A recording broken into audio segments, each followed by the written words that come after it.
হৃদয়ের প্রতিটি ঢেউ যেন মদিনার পথ খুঁজে, যেখানে শান্তি মিশে আছে বাতাসের প্রতিটা রন্ধ্রে রন্ধ্রে। আমরা জানি যে যখন আমরা হজে যাই তখন আমরা পবিত্র কাবা ঘরকে তাওয়াফ করি, রব্বুল আলামিনের সমস্ত নিয়ম কানুনগুলো মানি, সেটা আমাদের জন্য ফরজ। আমরা কাবাকে ভালোবাসি, অন্তরে ধারণ করি। আপনারা জানেন যে মদিনাতে যাওয়া কিন্তু হজের কোনো অংশ নয়, কিন্তু কোনো হাজি মদিনাতে না গিয়ে কখনো নিজের মাতৃভূমিতে ফিরে আসে না। কারণ মদিনার প্রেম আমাদের হৃদয়ে আল্লাহ তাআলা এত বেশি ঢেলে দিছে যে মদিনাতে না গিয়ে কেউ আসলে থাকতে পারে না।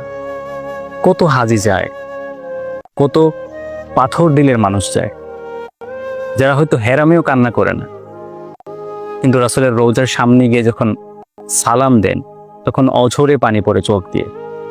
আমরা বহু পাগলের কথা শুনেছি, ওয়াস করণীর কথা শুনেছি, যিনি সাহাবী হওয়ার সুযোগ ছিল, আল্লাহ রাসূল সাল্লাল্লাহু আলাইহি সাল্লাম চিঠি পাঠিয়ে বলছে যে ওয়াস করণী তোমার অসুস্থ মায়ের সেবা করো। কিন্তু ওয়াস করণী যখন মদিনাতে আসলেন তখন দেখলেন রাসূল চলে গেছে পৃথিবী ছেড়ে। যখন তিনি শুনতে পেলেন রাসূল সাল্লাল্লাহু আলাইহি সাল্লাম উহুদে দাঁত মুবারক শহীদ হয়েছে, তিনি তার একটা দাঁতও রাখেন নাই।